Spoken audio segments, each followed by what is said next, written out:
새해가 시작이 되었습니다. 새해가 시작이 되면서 많은 사람들이 또 새로운 소망과 또 소원과 또 여러 가지 계획들을 가지고 분명히 올해를 시작했을 것입니다.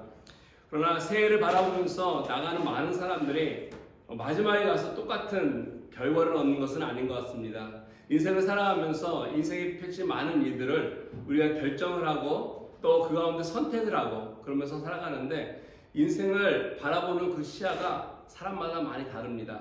좀 시야를 이렇게 좁게 보는 사람이 있는가 하면은 또 시야를 좀 넓혀서 인생을 좀 멀리 더 많은 것을 바라보는 이런 사람들이 있습니다. 마음에 품고 있는 이런 안목에 따라서 내가 시야를 좁혀서 인생을 좁게 바라보면서 살고 있는 사람들이 있는가 하면은 그 마음이 좀 크고 위대해서 반면에 더욱더 많은 것을 바라보면서 살아가는 사람들이 있다는 것입니다. 넓은 안목으로 세상을 바라보는 사람들은 그 사람들의 생각 또한 좀 더 깊고 또 많은 사람들을 향해서 함께 더불어 나가는 좀 위대한 이러한 계획들을 또 생각들을 가지고 살아가고 있습니다. 오래전에 홍콩의 한 호텔에서 있었던 일입니다. 어떤 노신사가 차에서 내리면서 이렇게 주머니에서 동전 하나를 따랑 떨어뜨렸습니다. 2달러짜리 동전이었습니다. 홍콩 달러인데 2달러짜리 동전이 또르륵 해서 떨어져서 차 밑으로 들어갔습니다. 그랬더니 이 노신사가 그거를 줍기 위해서 물을 끓고 손을 뻗쳤는데 이게 동전이 좀 깊이 들어갔는지 잘 닿지 않았습니다. 근데 이 동전을 막 찾으려고 하는 이 모습을 보다가 이 호텔을 앞에서 문을 지키고 있던 이 젊은 보이가 얼른 내려와서 대신 손을 뻗쳐서 그 동전을 그 노신사에게 전해주었습니다. 그러다 이 노신사가 그 동전을 받고서 손에서 지갑에 딱 대더니 그 보이에게 100달러짜리 지폐로, 홍콩 지폐죠. 100달러짜리 지폐로 그에게 보상을 하는 것입니다.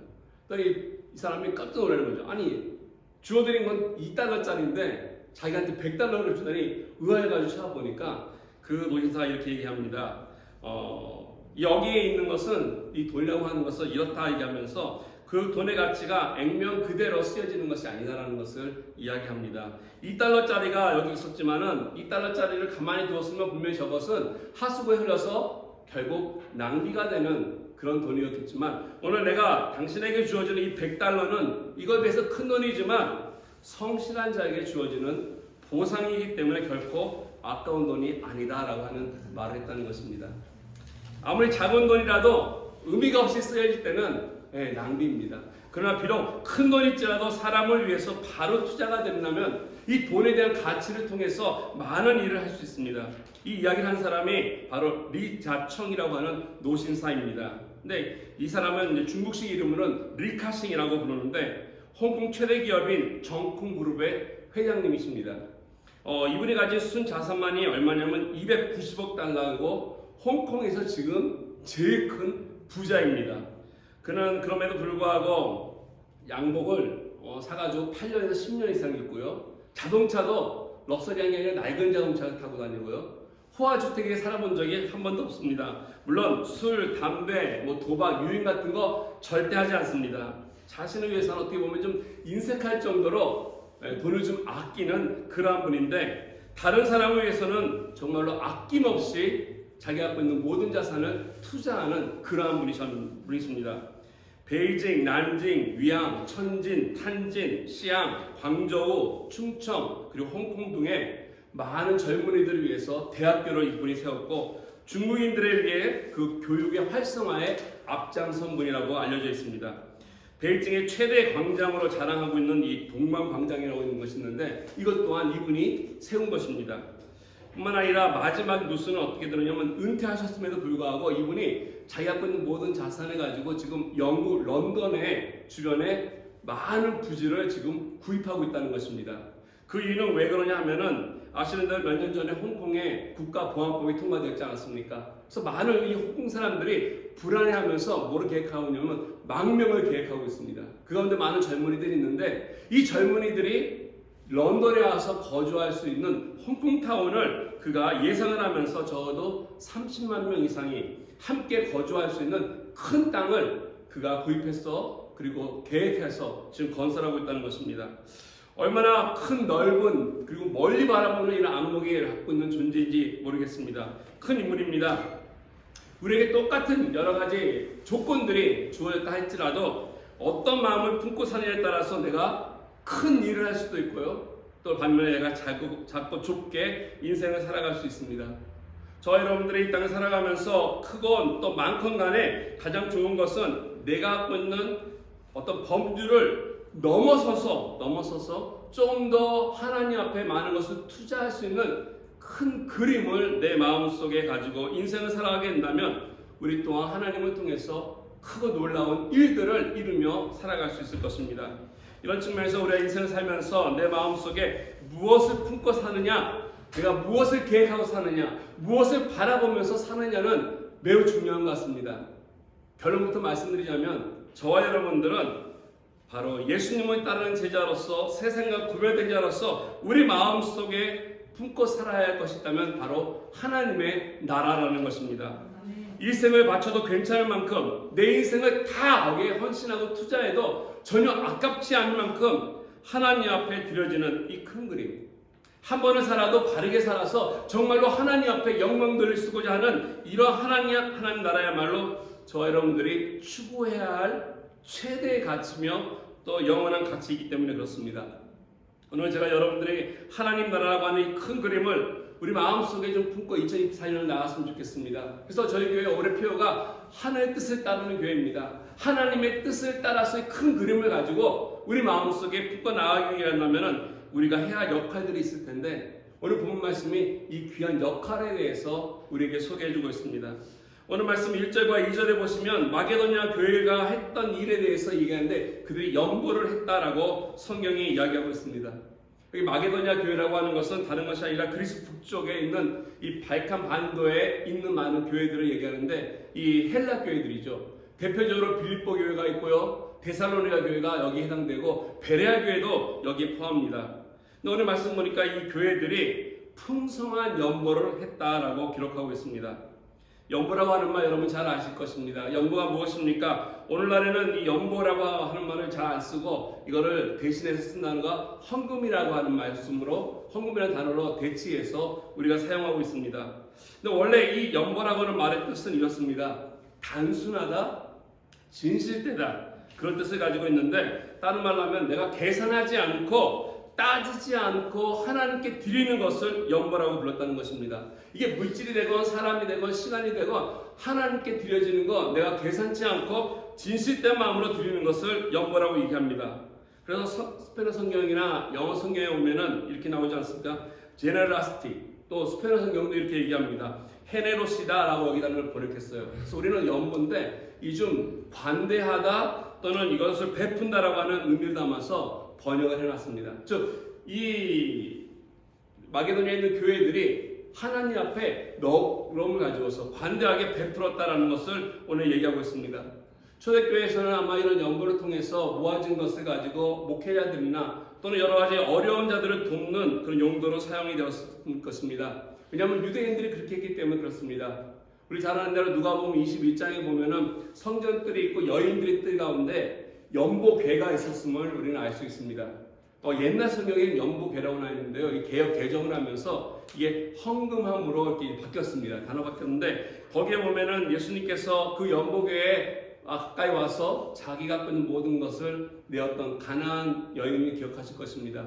두 렙돈을 넣었던 것을 주님께서 보시고 칭찬하셨던 것을 여러분 기억하지 않습니까? 이처럼 성전에도 연보궤가 있듯이 초대교회도 헌금함이 아니라 이런 연보궤가 있었던 것 같습니다.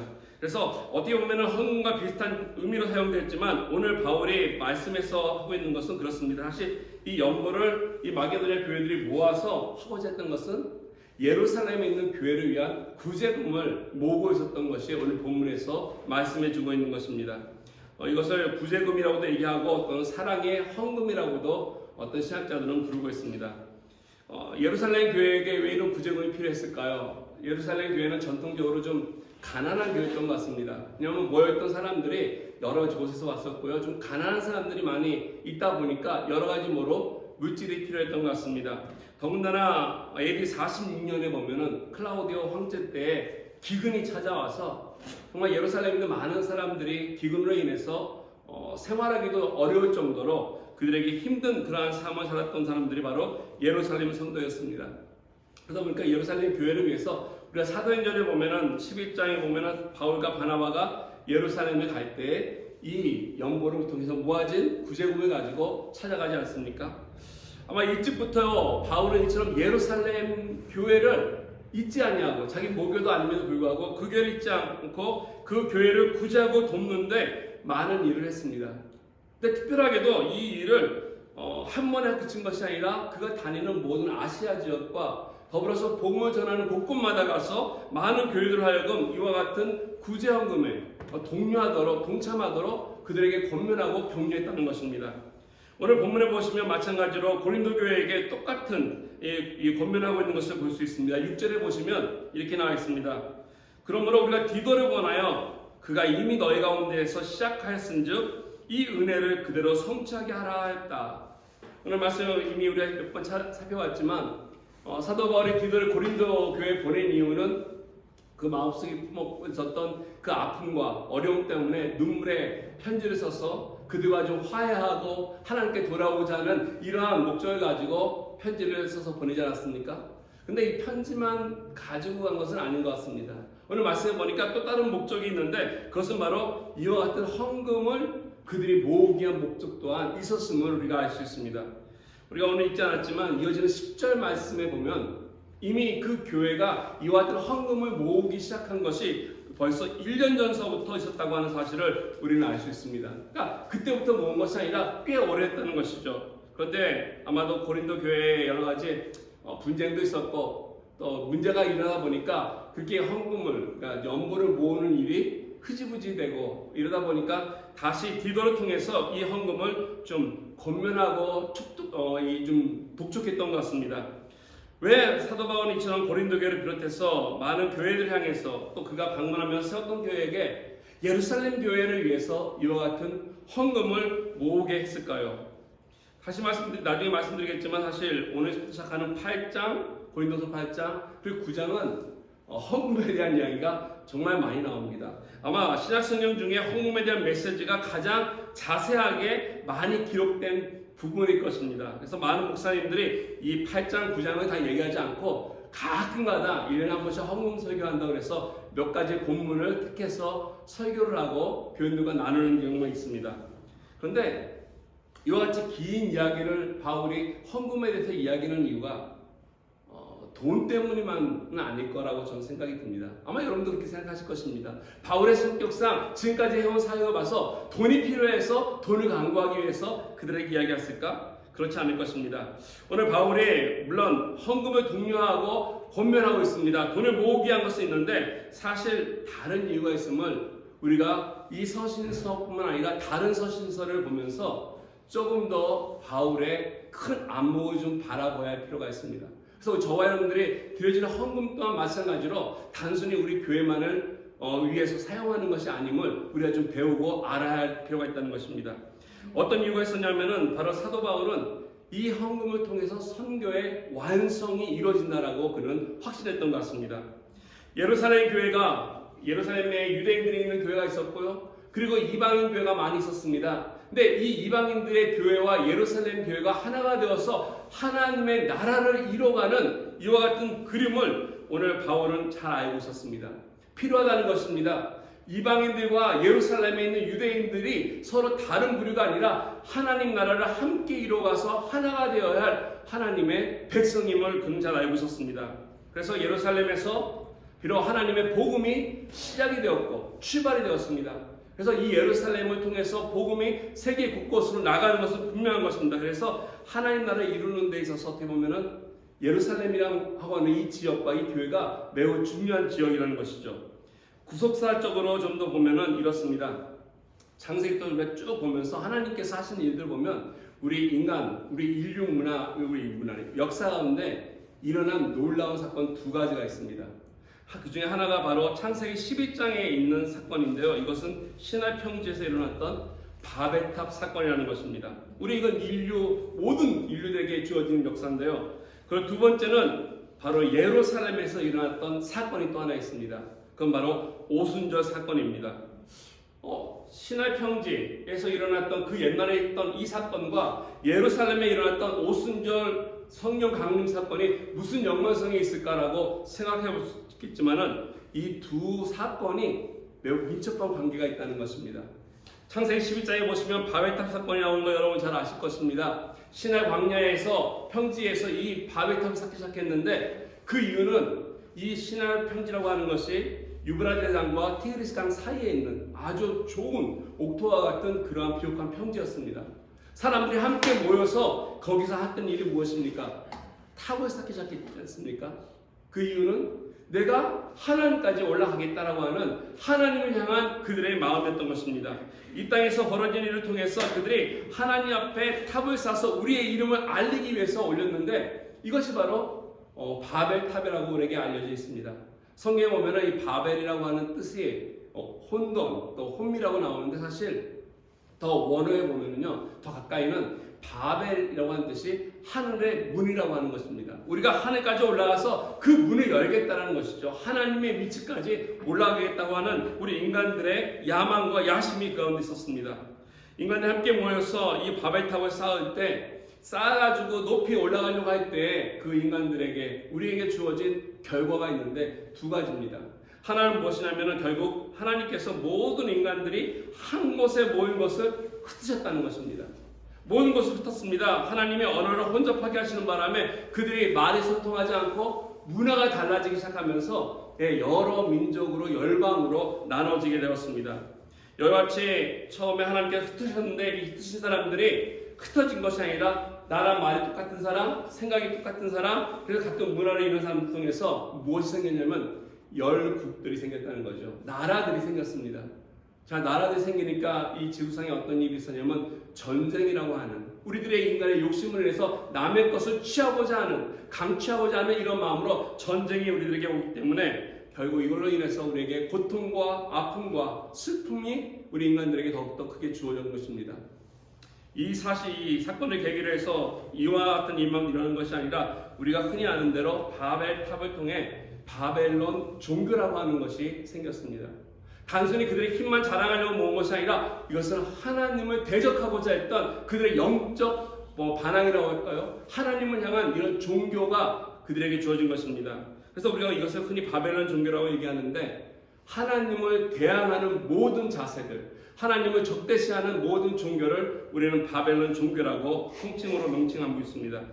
이처럼 하나님께서 하나님을 향해 대적을 하고 그래 그들끼리 같이 모였던 사람들을 하나님이 흩으셔가지고 우리 인류 역사에는요 그 일로부터 끊임없는 고통과 아픔의 역사가 반복되고 있지 않습니까? 끊임없는 전쟁을 통해서 수많은 사람들이 죽고 정말 가엾은 목숨들이 희생당하는 일들이 바로 이 시나이 평지가 만든 역사였습니다. 근데 이와 같은 인류 가운데 흐르는 이 역사의 흐름을 바꾸는 계기가 있었다는 것입니다. 이 바꾸는 계기가 바로 예루살렘에서 시작된 오순절 사건입니다. 하나님께서 여러분 잘 아시는 대로 성령 통해서 이 땅에 오셨는데 성령만 강림하셔서 우리에게 성령 충만함을 주신 것으로 많은 사람들이 알고 있습니다. 그래서 성령 강림 주의를 지키는 이유도 그런 거 아니겠습니까? 성령을 사모하는 마음으로 많은 사람들이 있는데 많은 사람들이 여기에 멈춥니다. 성령께서 오셨다라고 하는 것에 끝나는데요. 사실 그렇지 않습니다. 성령이 오신 사건으로만이 끝나는 것이 아니라 조금 더 성경을 보면 성령 하나님이 이 땅에 오심으로 말미암아 예루살렘에서 시작된 이 사건이 있습니다. 그것이 무엇입니까? 그것은 바로 지금까지 멸망으로 치닫던 우리 인류 역사를 끊고 이 소망 없던 우리 인류들에게 하나님께서 새로운 희망과 소망을 주신 놀라운 일이 바로 성령 강림 이후부터 시작됐다는 것입니다. 아멘. 이것이 바로 복음 운동이죠. 그래서 사도행전 1장 8절 말씀 보면 오직 성령이 너에게 임하시며 라고 말씀하시면서 하나님께서 전 인류의 역사의 흐름을 바꿔놓으신 사건이 바로 예루살렘에서 시작된 성령 오순절 사건입니다. 아멘. 이게 바로 하나님 나라의 비전이 시작되는 것이고요. 이것이 바로 지금까지 흩어졌던 인류들이 다시 하나가 되고 이를 위해서 하나님께서 역사하기 위해서 방언이라고 하는 놀라운 은사를 보여주셨고 하나님을 대적하면서 멸망으로 향했던 저주받았던 인간들이 이제는 다시 하나님의 또 생명을 받고 소망을 가질 수 있는 이러한 역사의 흐름으로 뒤바뀐 사건이 이 놀라운 사건이 바로 예루살렘에서 시작된 것입니다. 이것을 위해서 하나님께서 하라고 하시는 기관이 있는데 그게 바로 교회입니다. 그래서 예루살렘 교회가 사도 바울에게 매우 소중하고 중요한 것이었습니다.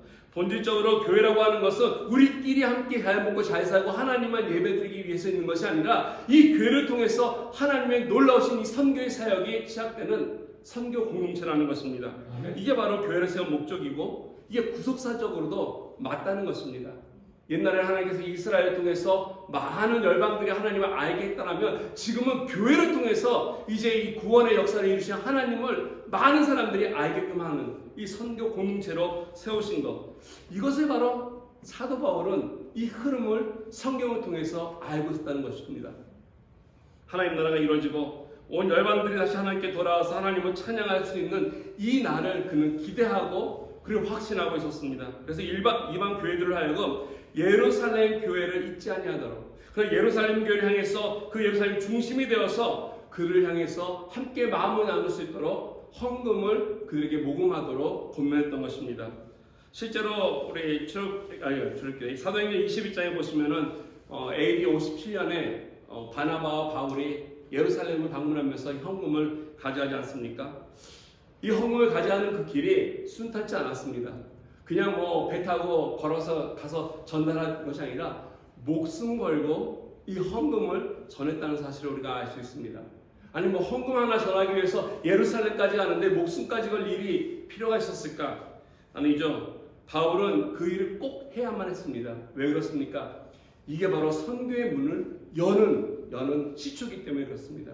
바울이 이방 교회에서 있었던 놀라운 일들을 가지고 가서 예루살렘에 있는 교회와 함께 이걸 나누면서 이들에게 복음이 어떻게 증거되고 있었고, 그래서 예루살렘 교회가 하나님의 복음을 다시 한번 생각하면서 우리가 어떻게 세상을 향해서 하나님 나라를 함께 이뤄갈 수 있는지를 생각하고 묵상하고 계획할 수 있는 동기가 됐기 때문에 그렇습니다. 이로 인해서 바울이 그 이로부터 로마까지 가지 않았습니까? 또 스바냐까지 갔다라고도 성경은 기록하고 있습니다. 땅끝까지 선교를 위해서 나아갔던 바울의 모습이 있습니다. 오늘 저와 여러분들의 마음속에 그냥 단순히 예배만 드리면서 예배만 나와서 드리는 걸로 끝나는 것이 아니라 우리들의 행위와 우리들의 드림을 통해서 하나님 나라를 이루고 있다라고 하는 큰 사명이 우리 마음속에 있어야 할 것입니다. 내가 왜 살아야 하며 무엇 때문에 살아야 하는지, 즉 우리 교회가 왜 있어야 하며 무엇을 위해서 존재하는지를 우리가 잘 결정해야 된다는 것입니다. 여러분들 어디 계십니까? 신의 편지에 아직도 머물러서 나의 것, 나의 욕심, 나의 평안만을 위해서 나를 드러내기 위해서 그곳에서 열심히 있습니까? 아니면은 우리가 이 땅 가운데서 아무리 많은 걸 쌓아도 이 쌓아놓는 것은 아무 의미가 없음을 바로 깨닫고 모든 것이 하나님 앞에 드려질 수 있는 하나님의 나라를 보고 그 영광을 꿈꾸며 주님 앞에 나오는 삶으로서 여러분들이 나오겠습니까? 우리가 하나님 향해 나가는 삶, 하나님의 마음과 뜻을 우리 마음에 품는 인생이 바로 이 땅 가운데서 바른 삶을 살아가는 신앙인의 성도의 모습일 것입니다. 일단 우리가 바벨론이 아니라 하나님의 비전을 가슴에 품고 진짜 하나님의 뜻을 정말 따라서 살아가는 성도 또 교회가 되려면 오늘 말씀 속에서 무엇이 필요한지 세 가지를 우리에게 말씀해 주고 있습니다. 그 중에 첫 번째가 바로 다른 것이 아니라 은혜에 대한 인식이 필요합니다. 은혜에 대한 바른 인식이 필요합니다. 그냥 은혜가 무엇이다 라고 하는 것이 아니라 무엇이 은혜인지를 좀 더 말씀 통해서 알아야 되는데, 여러분 잘 아시는 대로 은혜라고 하는 것은 우리가 보편적으로 생각하기를 받는 것이다 라고 우리는 다 알고 있습니다. 값없이 나에게 거저주는 선물이다 라고 이야기하고 있습니다. 맞습니다. 은혜는 하나님께서 우리에게 주시는 것이고 아무런 대가 없이 값없이 받는 건 맞습니다. 그런데 오늘 말씀을 보시면 은혜에 대한 다른 면 또한 우리에게 말씀해 주고 있습니다. 1절 말씀 다시 한번 보겠습니다. 1절에 보니까 이렇게 나옵니다. 형제들아, 하나님께서 마게도냐 교회들에게 주신 은혜를 우리가 너희에게 알린다. 마게도냐 교회들에게 여러 교회들이 은혜를 받았다라는 것을 말씀해 주고 있는데요. 여기서 말하는 이 은혜는 저와 여러분들이 알고 있는 그 구원을 받는 은혜가 아니라는 사실입니다. 우리가 구원이라고 하는 것은 은혜라고 해서 하나님께 거저받는 은혜지만 오늘 본문에 나와 있는 이 은혜는 구원과 구원을 받는 은혜를 이야기하고 있지 않다는 것입니다. 2절 말씀을 이어서 읽다 보면은 그들이 극심한 가난 가운데서도 어려운 가운데서도 풍성한 연물을 드리는 사실을 이야기하고 있는데 그 사실이 다른 것이 아니라 은혜다라고 바울은 얘기하고 있습니다. 오늘 4절 말씀도 마찬가지입니다. 디도를 통해서 고린도에게 독려한 것이 무엇이냐면 이 은혜와 성도 섬기는 일에 참여함에 대해서 우리에게 간절히 구한다. 즉 은혜라고 하는 것은 여기 말씀 분명히 헌금과 연보를 말씀하고 있습니다. 즉 내가 받는 것만이 은혜가 아니라 내가 받는 그 은혜만을 강구하는 것이 아니라 여기서 말씀하고 있는 내가 하나님께 드린 것 또한 은혜라고 하는 사실입니다. 받는 것만의 은혜가 아닌 하나님께 드리는 것, 이것은 매우 중요한 인식이라고 저는 생각합니다. 내가 은혜 받았다, 나는 은혜를 드려야 된다라고 우리가 생각해야 한다는 것입니다. 우리가 받은 은혜가 얼마나 많습니까? 얼마나 놀라운 축복들을 지금까지 살아오면서 우리가 경험하지 않았습니까? 하나님으로부터 받은 축복들이 우리에게 생명의 은혜도 있었고요, 구원의 은혜도 있었고요, 소망과 또 우리 신분의 변화에 대한 은혜가 하나님으로부터 주어졌습니다. 그러나 우리가 함께 받은 은혜만이 아니라 이 땅에 살아가면서 내가 하나님 앞에서 나의 꿈을 이루기 위해서는 받는 것만으로는 다 되지 않는다는 것입니다. 하나님의 뜻을 따르는 교회, 또 우리 성도가 되려면 드리는 은혜들을 우리가 경험해야 할 것입니다. 드리는 은혜가 있어야 함을 알아야 할 것입니다. 하나님께 쓰임받는 것 자체가 은혜다라고 하는 사실을 우리는 기억해야 할 것입니다. 이것을 깨달아야만이 내가 하나님의 뜻을 따르고 그리고 하나님의 나라를 위해서 내가 바르게 쓰임받을 수 있다는 것입니다. 어떤 면에서 드리는 것이 은혜일까요? 몇 가지 생각해 볼 수 있는데, 첫 번째는 드릴 수 있다는 것이 바로 은혜입니다. 내가 뭔가를 드린다는 것은 드릴 수 있는 것이 나에게 먼저 전제 있어야 한다는 것입니다. 드릴 것이 없다면 어떻게 드리겠습니까? 이 세상 많은 사람들이 드릴 것이 없는 사람도 많은데 적어도 나는 하나님께 드릴 것이 있다는 것입니다. 하나님께 드릴 것이 있다는 것이 얼마나 놀랍고 아름다운 은혜입니까? 두 번째로 하나님 위해 쓰임받을 수 있다는 것 자체가 또한 하나님의 은혜라는 사실입니다. 우리가 존귀하게 여기는 사람, 귀하게 여기는 사람들을 위해서 우리가 그를 봉사하고 섬기고 또 함께하는 것을 기뻐하지 않습니까? 예를 들어서 만약에 우리 잘 아는 이찬수 목사님이나 조용민 목사님 또는 김도 목사님이 이곳에 오셨는데 여러분들이 그분들에게 식사 대접할 수 있는 기회가 주어진다면 어떻게 하시겠습니까? 아마 가장 좋은 것으로 그들에게 대접하고자 하는 그런 마음이 없지 않겠습니까? 얼마나 큰 기쁨이고 영광이겠습니까? 그런데 여러분, 하나님은 그런 목사님에 비해서 비교할 수 없을 정도로 존귀하신 분이십니다. 우리 하나님은 이 세상의 모든 걸 창조하시고 왕 중의 왕으로서 이 땅을 주관하고 계시는 분이십니다. 이분을 섬기는 것이 저와 여러분들에게는요 굉장한 특권이라는 사실입니다. 이분을 위해서 내가 드릴 수 있다는 것, 이것은 놀라운 축복이 아닐 수 없습니다. 여러분이 드리고 있는 것이 큰 은혜라고 하는 사실 여러분은 잘 아셔야 할 것입니다. 아멘. 내가 하나님께 드린 것만이 이 드린 그 은혜가 영원히 남기 때문에 그렇습니다. 근데 많은 사람들은 내가 가지고 있는 거, 내가 여기까지 노력하고 얻었으니까 나의 소유로 갖고 있으면서 내 마음대로 할 것처럼 생각하지만 그렇지 않습니다. 때가 되면 내가 갖고 있던 것들이 내 손에서 다 사라지고 떨어질 때가 있다는 것입니다. 주님께서 그래서 말씀하지 않았습니까? 너를 위해서 보물을 땅에 쌓아두지 말라 얘기하십니다. 거기에는 좀과 동록이 행하며 도둑이 구멍을 뚫고 도둑질한다 말씀하시면서 우리에게 하늘의 보물을 쌓으라고 권면하셨습니다.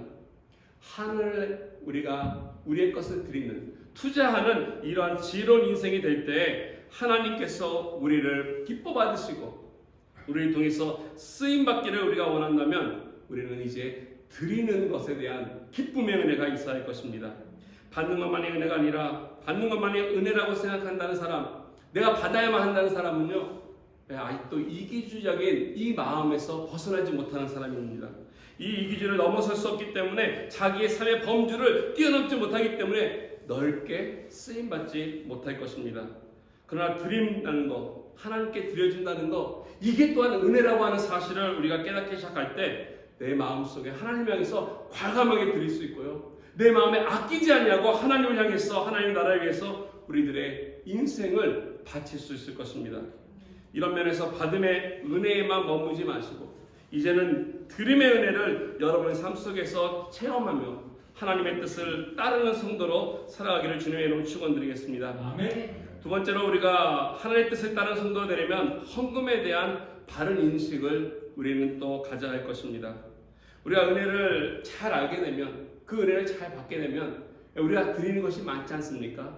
많은 것 중 가운데 우리 헌금이라고 하는 것이 있습니다.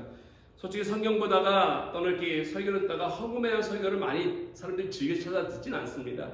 그리고 헌금에 대한 설교를 목사들도 잘 하려고 하지 않습니다. 왜 그렇겠습니까? 알게 모르게 이것이 좀 부담스럽기 때문에 그렇다는 거죠. 헌금에 대한 설교 들으면서 기쁘다는 사람 그렇게 많지 않습니다. 적어도 우리 교회는 많은 분들이 제가 알기로는 감사함으로 기쁨으로 여러분들이 하나님께 드리기 때문에 정말 하나님께서 기뻐 받으실 것입니다. 저는 확신합니다. 그런데 많은 교회들, 다른 교회에서 많은 사람들은 알게 모르게 헌금에 대한 것을 불편해하고 부담스러워합니다. 왜 그렇겠습니까? 여러 가지 이유가 있는데 이런 생각을 해봤습니다. 헌금이라고 하는 것은 돈을 내는 시간입니다. 일단 그렇죠? 돈을 내는 시간이다 보니까 알게 모르게 이 돈 내는 것이 나의 생활과 관계가 있기 때문에 그렇습니다. 그런데요, 진짜 헌금이 돈을 내는 시간일까요? 그렇진 않습니다. 저 그렇다고 생각지 않습니다. 돈을 드리는 것, 이거는 도네이션입니다. 도네이션. 돈을 드리는 것은 도네이션이라고 했습니다. 그래서 일반 사람들도 기부 많이 하죠. 도네이션 많이 합니다. 그러나 하나님의 자녀가 하나님의 은혜 가운데 그 은혜를 드리는 것은 도네이션이 아니라 우리의 마음을 드리는 것이고 나의 신앙 고백을 드리는 것이라고 저는 믿습니다. 그렇기 때문에 헌금이라고 하는 것은 단순히 물질만 드리는 것이 아니라 바른 원리를 알려면 나의 모든 것을 마음을 다하여서 신앙 고백이 담겨져 있는 것입니다. 오늘 말씀 2절에서 5절까지 보면은 이 헌금이 무엇인지 바른 원리를 몇 개 잘 소개해주고 있습니다. 2절 말씀에 보면 이렇게 나와 있습니다. 환난이 많은 시련 가운데서 그들이 넘치는 기쁨과 극심한 가난이 그들의 풍성한 연보를 넘치게 하였다. 이 말씀에 보면 그들이 헌금을 드리기 위해서, 연보하기 위해서 얼마나 희생하였는지를 오늘 소개해주고 있습니다. 희생의 원리가 여기 있습니다. 마게도니아 지역의 교회들의 환난과 가난이라고 하는 여러 가지 어려움 속에 살고 있었습니다. 로마 제국이 그 당시를 통치하고 있었기 때문에 이 로마 제국으로부터 세금과 여러 가지 착취를 이 교회 성도들이 당했던 것입니다. 그래서 어떻게 보면은 내가 매일매일 먹고 살 수 있는 빵 또한 없었던 이런 사람이었음에도 불구하고 오늘 말씀해 보니까 넘치도록 헌금하였다라고 얘기합니다. 남아서 드린 거 결코 아니라는 것입니다. 풍성해서 드린 것이 아니라 이것을 드리기 위해서 나를 희생했다라는 것입니다. 나를 희생해서 드렸다는 것. 그래서 헌금에는 이 희생의 원리가 담겨져 있습니다. 원래 헌금이라고 하는 단어 자체가 희생이라는 말입니다. 희생을 전제로 하지 않는다면 참된 헌금이 될 수 없습니다. 스페인어나 영어로 헌금을 뭐라 하냐면은 오프렌다라고 스페인어로 얘기하고요. 영어로는 오프링이라고 얘기하지 않습니까? 이 오프렌다나 오프링이라는 단어가 구약 성경에는 그 제사를 드릴 때 이 제단 위에 올라가는 이 제물이 바로 오프렌다였습니다. 오프링이었습니다. 이런 제물을 하나님께 드려지는 이 제물이 구약에는 피 흘림이 꼭 있어야 한다는 겁니다. 희생이 있어야 한다는 거죠. 곡식으로 드릴 때 그냥 곡식만 올려놓는 것이 아니라 이거를 빻아서 드렸습니다. 희생이 그 가운데 첨가돼서 하나님께 드려졌습니다. 그래서 이 헌금이라고 하는 것은 나의 희생이 전제가 되어 있어야 합니다. 내가 얼마나 이것을 위해서 하나님께 드리고 있는지가 우리는 기억해야 한다는 것입니다. 아멘. 마더 테레사가 이런 말을 했습니다. 어떤 얘기를 하냐면 헌금에 대해서 또 헌신에 대해서 얘기하면서 당신을 아프게 하지 않는 것이 있다면 그건 드린 것이 아니다. 내가 얼마나 아파야 할 정도로 그것을 다 쏟아보아야만이 참된 헌신이며 헌금이라고 하는 사실을 이야기하면서 바른 헌금은 하나님께 드려지는 것은 이와 같은 희생이 따라야 한다는 것을 말씀해 줍니다. 두 번째로 3절과 4절 보면은 이처럼 우리가 희생이 담겨 있지만은 또 한 가지인데 자원이 담겨 있습니다. 자원에서 드렸다라고 말씀하고 있습니다. 3절 보니까 내가 증언하노니 그들이 힘대로 할 뿐 아니라 힘에 지나도록 자원하여 이 은혜와 성도 섬기는 일에 참여하였다. 여기 보면 헌금이라고 하는 것은 기뻐서 해야 하는 것이지 억지로 하거나 누구 남의 눈치 보면서 하게 되는 것은 아니라는 것이죠. 만약 그렇게 된다면 그건 바른 헌금도 아니고 건강한 헌금도 아닐 것입니다. 그래서 우리는 헌금이라고 하는 원리 가운데 나의 희생이 있지만은 이건 자발적인 것임을 우리는 알아야 할 것입니다. 적어도 우리 교회가 여러분이 드리는 것은 바로 이같이 자발적. 그래서 우리 교회는 참 건강한 교회다. 말씀 보면서 우리 한 사람 한 사람이 참 귀하고 바른 신앙으로 나아가고 있구나. 얼마나 감사한지 모릅니다. 근데 이거보다 더 중요한 원리가 5절 말씀에 기록되어 있습니다. 5절 보니까 우리가 바라던 것뿐만 아니라 그들이 먼저 자신을 주께 드리고 또 하나님의 뜻을 따라 우리에게 주었다 얘기합니다. 우리 어떤 물질을 드리거나 헌금을 드리거나 이걸 하기 전에 먼저 드려야 할 것이 무엇이냐면 오늘 말씀 보니까 우리 자신을 먼저 드려라 라고 말씀하고 있습니다. 나의 마음, 나의 사랑, 나의 감정, 나의 것을 먼저 하나님께 드릴 때 이것이 바른 헌금이 된다는 사실입니다. 다시 말씀드리자면 헌금 시간은 돈만 내는 시간은 결코 아니라는 사실입니다. 나의 마음을 드리는 시간이고 나의 믿음을 고백하는 시간이고 나의 삶 전체를 하나님께 기쁨과 감사함으로 자원해서 하나님께 드리는 시간입니다. 이것이 바로 헌금에 대한 바른 정신입니다. 돈이라고 하는 거, 물질이라고 하는 거 이렇게 교회에서 얘기하면요, 많은 사람들이 이렇게 영적이다라고 생각하지 않는 그런 경향들이 있습니다. 예배 드리는 거 영적이라고 얘기하죠. 기도하는 거 영적이라고 얘기합니다. 말씀 보고 찬양하는 거 영적인 걸로 얘기하지만 이렇게 돈이나 물질에 대한 것을 영적으로 얘기하면 이렇게 많은 사람들이 이렇게 공감하지는 않는다는 것입니다. 근데 성경을 가만히 보면 성경에 보면 볼수록 찾아보니까요, 돈에 대한 이야기가 진짜 많습니다. 네, 돈에 대한 주제가 참 많고요. 예수님 또한 그의 비유를 통해 말씀하실 때 돈에 대한 이야기 참 많이 하지 않았습니까? 달란트 비유, 데나리온 비유, 드라크마 비유를 통해서 이 돈이 영적인 것이라는 것을 잘 알려주고 있습니다. 최소한 신구약 통틀어서 2340번 이상 돈에 대한 주제가 성경 속에 있습니다. 하나님께서 우리가 드리는 모든 물질들을 바라보시는 그 관점이 이것이 그냥 세상적인 것이 아니라 하나님은 영적인 것으로 바라보고 계시다는 것이죠. 우리는 그렇게 생각지 못할지라도, 우리는 미처렇게 믿지 못할지라도, 확신지 못할지라도 우리가 드리는 모든 것, 이것이 시간과 물질 속에 있지만 이것을 하나님은 영적으로 기뻐 받아주신다는 것입니다. 이렇기 때문에 우리에게 축복이 되는 것이고, 이게 교회 안에서만 이루어지는 것이 아니라 내 삶 전체, 교회 안과 밖 모든 삶 속에서 하나님께 드려지는 귀한 영적인 은혜라는 사실입니다.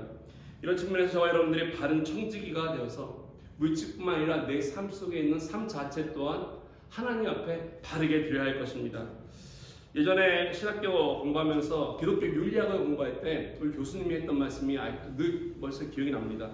그가 이런 말씀을 했어요. 재정에 대해서 우리에게 가르쳐주면서 무슨 말씀하시냐면, 우리가 예수를 구주로 영접하는 순간부터 우리의 모든 지출은 영적 결정이 된다라고 했습니다. 예수 믿지 않을 때는 뭐 내 마음대로 하지만 예수를 믿고 난 이후부터는 모든 지출이 영적 결정이 된다. 참 중요한 포인트라고 생각합니다. 나의 것 하나님의 뜻대로 써야 한다는 것이죠. 내가 벌었으니까, 내 수요 있으니까 내 마음대로 쓰겠다, 내가 결정해서 이렇게 저렇게 하겠다고 하는 거, 이건 잘못된 것이고요. 신앙에서 볼 때 매우 위험하다는 것입니다. 정말로 저와 여러분의 삶이 주인이 하나님이시라면 돈에 대한 주제권 또한 하나님께 드려야 할 것입니다. 아멘. 저도 설교 이렇게 하면서도 이게 쉽지 않다는 겁니다. 돈에 대해서 우리가 민감하지 않습니까? 나도 필요한데, 이거 없으면 안 되는데. 많은 분들의 신앙생활하면서 다른 거 어느 헌신해도 여기 부분에 대해서 우리가 좀 이렇게 좀 힘들어하고 또는 고려해보고 하는 부분이 없지 않아 있을 것입니다. 그래서 그런지 존 웨슬리가 했던 유명한 말이 있지 않습니까? 나는 당신이 지갑이 회개할 때까지 당신의 회개를 믿지 않습니다. 당신의 지갑이 회개할 때까지 당신의 회개? 그거 믿지 못하겠다는 것입니다. 신앙생활의 실제가 뭐냐는 거죠. 내가 인생을 살아가면서 하나님 믿는다고 하면서 나의 신앙 고백이 있는데 진짜 그것이 무엇이냐? 하나님께 드리는 이와 같은 헌신을 통해서 우리가 보여주고 또한 표현된다는 것입니다. 이와 저와 여러분들이 모든 영역에서 하나님을 좀 인정하고 하나님의 뜻에 따라서 우리가 헌금을 드리고 헌신하게 된다면 우리의 삶 속에 주어지는 놀라운 축복들이 있습니다. 내가 하나님께 많은 걸 드렸다고 해서 더 궁핍하게 되겠습니까? 지형적으로 어려워지겠습니까? 결코 아닙니다. 내가 하나님께 많은 걸 드렸다고 해서 그렇게 어려워지지 않는다는 것입니다. 하나님의 뜻을 위해서 말씀에 순종해서 내가 정당하게 하나님께 드렸다면은 하나님이 여기에 대해서 책임져 주신 분이시라는 것입니다. 하나님은 신실하신 분이시기 때문에 더 많은 것으로 책임져 주시고 채워주신다는 것이고, 특별히 내 인생에 더 위기가 다가왔을 때에도 오늘 이 마게도냐 교인들이 했던 것처럼 어려운 가운데서도 더 하나님께 자원해 드렸을 때 나를 붙들어 주시고 함께 하고 있다는 것, 사실 이것이 내 삶 속에서 경험되어질 때 우리들의 믿음이 자라고 성숙하게 된다는 것입니다. 많은 사람들이 신앙생활하면서 이 부분에 대한 경험이 없기 때문에 우리가 온전히 하나님 앞에 바르게 살지 못하는 부분들이 없잖아 생각이 됩니다. 오늘 목사님과 함께 이야기 나누면서 좋은 간증을 하나 들었습니다. 팬데믹 기간 동안에 우리 뭐 다 알다시피 이 가게들이 다 처음에 다 셧다운 되지 않았습니까? 가게들이 다 문을 닫아서 정말 어려웠습니다. 열지 못하게 정부에서 막았으니까. 어느 순간에 뭐 어떤 가게들은 이제 문을 좀 열지만은 소셜 디스턴스, 거리두기를 하면서 이제 사업을 할 수 있도록 허가가 되었는데, 이 가운데 어느 꽃꽂이 하시는 분이 계십니다. 교회 꽃꽂이로 열심히 봉사했던 권사님이신데, 이 권사님이 꽃꽂이 강의도 하시고 또 책도 펴내신 분이십니다. 근데 이분이 놀라운 일을 경험하여서 많은 사람들에게 귀감이 된 그런 이야기였습니다. 2021년 이 꽃가게도 이 권사님이 운영하시는데 똑같이 문을 닫았습니다. 닫았는데 2021년 이 마더스데이 어머니날쯤 돼가지고 좀 이게 좀 풀어졌습니다. 그래서 이제 꽃가게가 문을 열어서 소셜 디스턴스를 지키면서 했는데 사람들이 너무 많이 온 것입니다. 많이 와가지고 이 꽃을 사러 많은 사람들이 오다 보니까 이 가게가 CNN의 뉴스를 타게 되었습니다. CNN 뉴스에서 와가지고 이렇게 보도했습니다.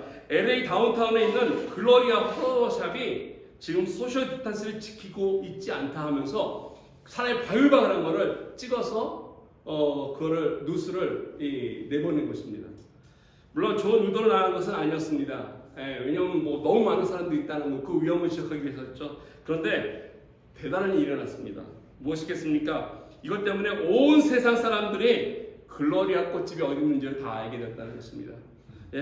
이 대체 이 꽃집이 어떤 꽃집이기에 많은 사람들이 이렇게 가나, 심지어 어떤 사람은 나라가 저 글로리아 꽃집 가서 꽃 사는 것이 소원이 날 정도로 이슈가 되었고 많은 사람들이 계속 끊임없이 이 꽃집을 향해서 왔다는 것입니다. 방송국에다가 광고 한번 때리려면 정말 비쌉니다. 몇십만 달러가 들어가는데 이분은 이 공짜로 CNN의 프레임 뉴스에 나왔으니까 이 가게를 알리는 기간 일이 됐다는 것이죠. 이 불경기 하나님께서 그녀의 삶을 채워주시고 그로부터 그 받은 많은 이 돈을 통해서 이 권사님이 중요한 교회도 헌금하는 것이 아니라 팬데믹 가운데 어려운 많은 사람들 있지 않았습니까? 이 사람들을 위해서 많은 기관에다가 정말로 번 거 이상으로 하나님 앞에 기부를 하고 도움을 줬다는 이야기 들었습니다.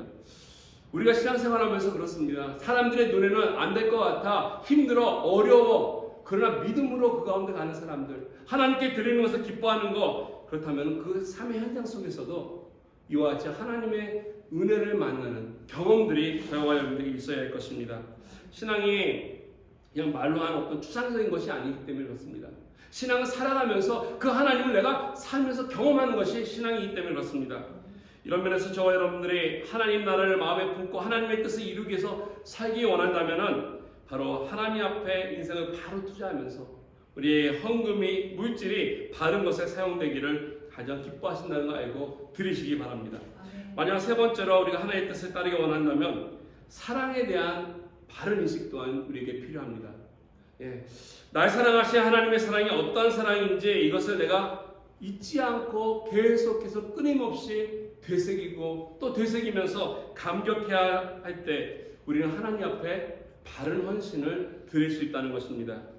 오늘 본문 8절과 9절 보면은 이처럼 바울은 우리의 삶이 헌신을 해야 될 바른 이유를 말씀해 주고 있기 때문에 그렇습니다. 먼저 8절 말씀 보면 이렇습니다. 내가 명령하는 말로 하는 것이 아니다 얘기합니다. 오직 다른 이들의 간절함을 가지고 너희의 사랑의 진실함을 증명하고자 합니다. 무슨 말이냐면 사도 바울이 고린도 교회인들에게 너희들이 헌금을 막 하라고 권면하는 것이 강조하는 것이 아니라 너희들이 그와 같은 헌금을 함으로 하나님의 사랑이 너에게 얼마나 있는지를 증명해 보이기 위함이다라고 바울은 이야기하고 있습니다. 사랑이라고 하는 거 말로만 하는 것이 아니라는 것입니다. 우리 삶 속에서 실천이 있어야 되고 이것도 따라하는 행동이 있어야 하는 것입니다. 하나님에 대한 사랑 또한 마찬가지입니다. 내가 하나님을 사랑합니다, 예수님 사랑합니다 라고 고백하고 찬양하는 것이 아니라 이것을 따르는 나의 삶 속에 행동이 같이 가야 한다는 것입니다. 나의 소중한 것을 드려야 한다는 뜻이죠. 그런데 더 놀라운 사실은요, 이와 같은 사랑, 나에게 하나님께서 강요가 아니라 우리가 받은 그 사랑대로 돌려드리는 이 사랑을 먼저 실천하신 분이 있다는 것입니다. 몸소 실천하신 분이 있는데 9절 말씀 보겠습니다. 우리 주 예수 그리스도의 은혜를 너희가 알거니와 부유하신 이로써 너희를 위하여 가난하게 되심은 그의 가난함으로 말미암아 너희를 부유하게 하는 하십니다. 하나님의 사랑이 얼마나 그 놀라운지를 먼저 실천하신 분이 바로 우리 주 예수 그리스도이라는 사실입니다. 아멘. 우리가 헌금해야 할 근본 이유가 여기 잘 나와 있습니다. 왜 내가 헌신해야 되는지 그 예가 있는데, 바로 우리 예수님은 가난하신 분이 아니었습니다. 우리 예수님은 우리가 부유하신 분이라고 말씀하고 있습니다. 하나님의 아들이시고 땅에 하늘의 모든 권세를 가지신 왕 중의 왕이십니다. 모든 것의 소유자이심에도 불구하고 오늘 말씀해 보니까 세상에서 가장 가난한 자가 되었다라고 말씀하고 있습니다. 주님이 직접 말씀하지 않았습니까? 인자는 땅에 사는 동안에 머리 둘 곳이 없다. 세상을 떠나실 때 남기신 유일한 재산이 있었다면 옷 한 벌 있었습니다. 근데 그거 말려도 로마 국민들이 서로 제비뽑기 해가지고 나눠가지 않았습니까? 결국 벌거벗은 몸으로 사람들 조롱을 받으면서 홀로 우리들의 모든 죄를 그가 십자가에 저주받은 그 가운데서 다 받으시고 돌아가셨습니다. 왜 그렇겠습니까? 오늘 말씀은 분명히 밝히고 있습니다. 성경은 분명히 이야기하기를 그가 그렇게 된 것은 저와 여러분들의 부유함을 위해서였다는 것입니다. 오늘 저와 여러분들의 이 땅 가운데서 부유하게 살기 위해서 바로 예수님께서 이 땅에 오셔서 가난하게 사셨고 어렵게 사셨고 모든 것을 희생으로 사랑으로 섬기셨다고 말씀해주고 있습니다.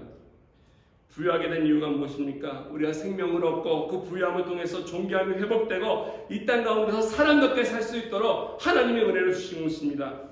그분이 우리를 위해서 가난한 것을 택하셨기 때문에, 가난하기로 작정하셨기 때문에 우리가 이 사실을 바로 안다면, 먼저 우리를 얼마나 사랑하셨는지를 우리가 깨닫는다면 우리가 어찌 하나님 앞에 우리의 것을 드리지 않을 수 있겠습니까? 이것이 우리의 물질을, 우리가 갖고 있는 것들을 아낌없이 따지도 묻지도 않고 하나님께 드려야 할 만한 이유일 것입니다. 우리가 하나님 앞에 드리면서, 여러분이 헌신하면서 얼마나 아파해 보셨습니까? 헌신한 것이, 또 드리는 것이 아까워해 보셨습니까? 또 하나님께 여러분들이 헌신하겠다고 약속했던 여러분의 삶 가운데 그 마음이 얼마나 힘드셔 보였습니까? 그렇지 않고 드리는 것이 아깝지 않았고 헌신하는 것이 힘들지 않았다면 우리는 다시 한번 우리들의 헌신을 재고해 볼 필요가 있을 것입니다. 저와 여러분들의 진정한 의미에서 하늘나라의 꿈을 꾸고 하나님의 나라의 그 사역에 쓰임받기를 원한다면 주님에 대한 이 사랑이 우리 마음속에서 변치 않고 날마다 뛰어야 할 것입니다. 하나님의 사랑, 주님의 사랑을 받은 만큼 나누는 거 가장 좋은 게 선교입니다. 저는 선교 이야기하게 되면요, 제 마음속에 우리나라에 왔던 선교사님들을 참 많이 생각합니다. 언더우드 선교사님을 비롯해서 알렌 선교사님들이 우리나라에 와서 참 수많은 선교사님들 와서 수고하고 복음을 전했는데 이분들이요, 나이가 많은 다음에 오지 않았습니다. 뭐 나이가 30대, 40대 돼서 오신 게 아니라 보면 20대 초반에 뜨거운 마음을 가지고 우리나라를 방문했습니다. 루비 캔드릭이라고 하는 여자 선교사님이 계셨습니다. 이분은 텍사스에 있는 이 플래노라는 곳에서 태어나셨는데 예수 그리스도를 만나고 나서 고등학교 다니면서 예수님을 만난 그 감격이 너무 뜨거워서 하나님께 헌신했습니다. 내가 선교사로 헌신하겠습니다 하면서 미국 땅에서 편안하게 살 수 있는 자기 자신이 용납이 안 되는 것이, 내가 하나님이 나를 얼마나 사랑하셨는데 해서 그녀가 택한 곳이 있습니다. 선교사로 헌신해서 택한 곳이 동방의 가장 가난하고 미개한 나라, 즉 조선 땅을 택하고 우리나라로 1907년도에 이 24살의 꽃다운 나이에 선교하러 여자가 혼자 왔습니다. 한국에 와가지고 열심히 조선을 사랑했다고 얘기합니다. 여자아이들을 모아서 가리키면서 이야기를 My Korean Sister라고 얘기했습니다. 정말로 아이들을 사랑하고 우리 조선 사람들을 사랑했습니다. 그 당시만 해도 아직 일제가 강점기였기 때문에 무슨 일이 있었냐면 이 관가에서 예수 믿는 사람을 잡아다가 곤장을 치고 또 곤장 맞다 죽으면 그 죽는 대로 버렸던 이런 시대였습니다. 그래서 죽어나가고 고통당하는 많은 사람 때문에 예수 믿고 돌아가는 사람 때문에 이 루비 선교사님이 마음이 참 많이 아프고 많이 울었다고 합니다. 사역을 힘들게 하다가 몇 년이 지나서 풍토병에 걸려서 결국 한국 땅에서 돌아가시게 되었는데 자기 시신을 미국으로 보내지 않고 유언서 남기기를 나는 이 조선 땅에서 조선 사람들 가운데서 남고 싶습니다 라고 하는 유언에 그래서 우리나라에 그 시신이 모셔 있는데 지금 양화진에 있다고 합니다. 양화진에 있는데 아마 장로님 저번에 갔을 때 기회 됐으면 한번 봤으면 참 좋았을 텐데 한국 나가면 꼭 방문하고 싶은 것 중에 하나입니다. 그 양화진에 가면은 이 루비 캔드릭 묘가 포도송이 모양으로 이렇게 새겨서 만들었다고 합니다. 포도송이로 한 이유가 뭐냐면 30배, 60배, 100배의 결실을 맺는 이 소망을 품고서 있는 그런 묘라고 얘기합니다. 거기에 자신은 죽었지만은 이 땅 가운데 포도송이가 100배의 결실을 맺는 것처럼 복음의 꽃이 피기를 간절히 하는 마음을 담아서 그렇게 묘를 만들었다고 합니다. 그 묘 위에 이런 글이 쓰여 있습니다. 뭐라고 쓰여 있냐면은 만일 나에게 1000번의 삶이 주어진다면 그 모든 삶을 조선을 위해서 드리겠습니다. 여러분, 왜? 이처럼 미개한 땅에 이와 같이 열악하고 순교의 피바람이 부는 그 땅에 자신과 아무 상관이 없는 사람들을 위해서 한 번도 아니라 1000번의 삶을 드리겠다고 하겠습니까? 그 이유는 딱 하나입니다. 그것은 바로 예수 그리스도가 자기를 위해서 얼마나 사랑했는지를 알기 때문에 예수님이 자기를 위해서 가난하게 되심에 대해서 잘 알기 때문에 자기를 위해서 살리기 위해서 벌거벗은 몸으로 고통당하시고 수모당하시고 십자가에 돌아가심으로 말미암아 그 사랑을 확증했기 때문에 이것을 알기 때문에 그녀로 하여금 아무 상관이 없지만 예수 그리스도의 복음이 필요해서 생명이 필요한 이 땅에 선교사로 헌신했던 귀하고 아름다운 삶이 있습니다. 오늘 저와 여러분들에게 이와 같은 사랑이 필요하다고 생각이 됩니다. 아멘. 하늘 뜻을 이루기 위해서 우리의 열정과 의지만이 필요한 것이 아니라 이 예수 그리스도에 대한 사랑이 내 마음속에 있을 때 하나님 앞에 나를 드릴 수 있고요. 나의 물질을 드릴 수 있고 생명을 드리면서 하나님을 향해서 기쁨과 감사함으로 그의 뜻을 이루며 나갈 수 있을 것입니다. 나에게 1000번의 삶이 주어진다면 예수 그리스도의 그 모든 것을 위해서 내가 나의 모든 것을 드리겠다라고 하는 믿음의 고백이 저 여러분 모두에게 있기를 주님의 이름으로 축원드리겠습니다. 아멘. 올해 2023년 한 해 동안 우리가 나아가면서 이와 같이 아름다운 하나님의 뜻을 이루고 복음을 증거하는 삶이 있기를 원합니다. 우리 같이 기도할 때 하나님 내 마음속에 이와 같은 사랑이 회복되게 하여 주시옵소서. 내 마음속에 받는 은혜만 아니라 하나님께 드리고자 하는 은혜가 더 크게 하여 주시옵소서. 내가 부족하고 연약하지만 하나님의 뜻을 따르기 위해서 나의 삶 속에 아름다운 헌신으로 주님의 사랑 드러나게 하여 주십시오 하면서 같이 이 시간 기도하며 나아가도록 하겠습니다. 함께 기도합니다.